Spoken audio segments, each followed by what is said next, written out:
All right, today we're diving into something truly amazing in the world of beekeeping. We're going to talk about how beekeepers can basically make a new queen bee, pretty much on demand. It's a wild, delicate process called grafting.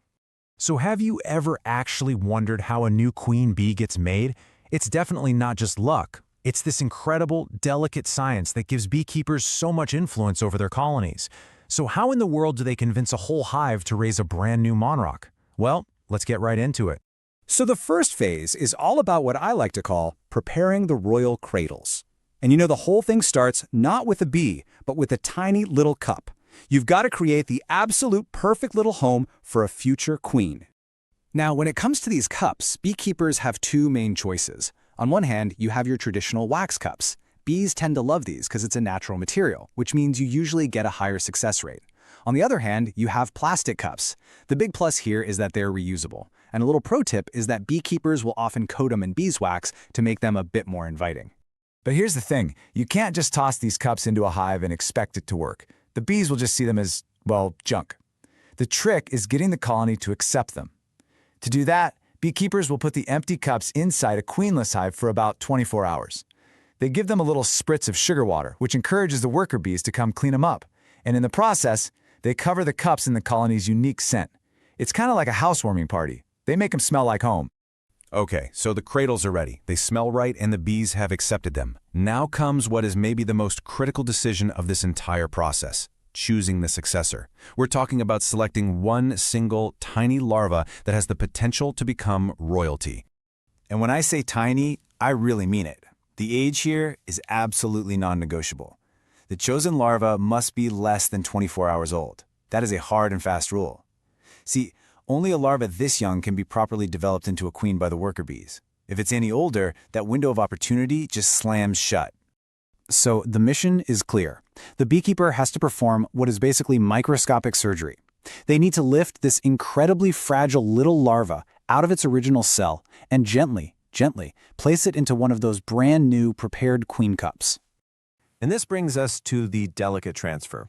This is the part that demands absolute focus and a rock-steady hand. The transfer itself is a moment where one tiny mistake, the smallest slip, can be the difference between success and total failure. There is one golden rule here, and it governs this entire step. You have to move the larva and place it in the new cup on the exact same side it was resting on in its old cell. You absolutely cannot flip it over. This is a huge deal. So why is that rule so important? Well, it all comes down to biology, and it's pretty fascinating. Bee larvae breathe through these little openings on their sides called spiracles. Think of them like tiny snorkels. If you accidentally flip the larva over, its own body weight and the royal jelly in the cup will block those spiracles and it'll suffocate. The stakes here are literally life and death. So, let's say the transfer is a success. Phew, the beekeeper's most delicate work is officially done. Now the responsibility shifts back to the colony to do what it does best, nurture a future queen. But the colony can't just work with nothing. And this insight right here says it all. Without a constant supply of good, rich food, the worker bees just can't produce that high-quality royal jelly they need. And what do you get? Weak, low-quality queens. It all comes down to nutrition.